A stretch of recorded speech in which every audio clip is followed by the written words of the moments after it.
I want to start by sharing with you what I believe from science recalibrated my view of what we can expect about God. You see, it was in a classroom, an organic chemistry classroom, that I realized that the Trinity was possible. And that was because we were beginning to study deeper things about the way the world worked. And I began to realize that there are certain truths about the world that seem apparently inconceivable on face value, but we know that they're true. It's just the way the world is. There are deep truths, and almost mysterious in certain ways, but that's just the way the world is. Stephen Hawking, one of the smartest men in the world, agrees with me. He says this: "It is impossible to imagine a four-dimensional space. I personally find it hard enough to visualize three-dimensional space." That's Stephen Hawking. We take a look at Nobel Prize-winning physicist Richard Feynman. When he talks about energy, he says this: "It is important to realize that in physics today, we have no knowledge of what energy is." Physicists don't know what energy is, and it's kind of okay. The reason why we can know that there is such a thing as energy is because of its explanatory power. We don't need to be able to answer all these questions to know that energy exists. And if we start imposing these deeper questions, even upon science, we will come up to dead ends. We might not be able to find all the answers.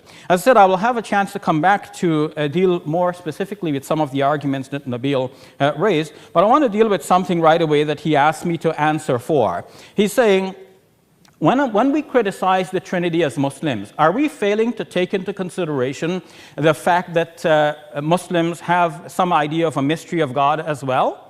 And the answer to that is no, I don't fail to take that into consideration. But we should understand when something is a mystery about God and when something is so clear and clearly wrong. For example, C. Randolph Ross, in her book entitled Common Sense Christianity, says that there is a difference between a paradox and the Trinity. She's saying that a paradox is something that you observe and you know it shouldn't have been so. But you observe it. You know this to be a fact, and you can see it happening before your eyes. So some of the examples that Nabeel mentioned from Stephen Hawking, from Richard Feynman, when he talks about energy, and you can go further and talk about quantum physics and the strange world of quantum mechanics. Those are paradoxes that we do observe, and we need some theory to explain those observances. When we're talking about the Trinity, however, we can see that there is a clear historical development. It's no longer a mystery. We can see how it all happened. We can see that there is, first of all, a Unitarian Christianity in the early stages.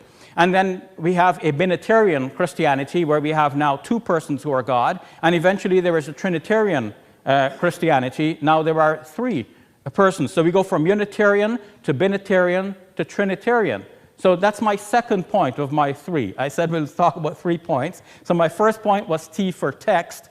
My second point is H for history. We can see that the Trinity actually developed over time in history, and it's no longer a mystery. We know how it happened. The better explanation for the doctrine of the Trinity is that this arose through a series of missteps among Christians.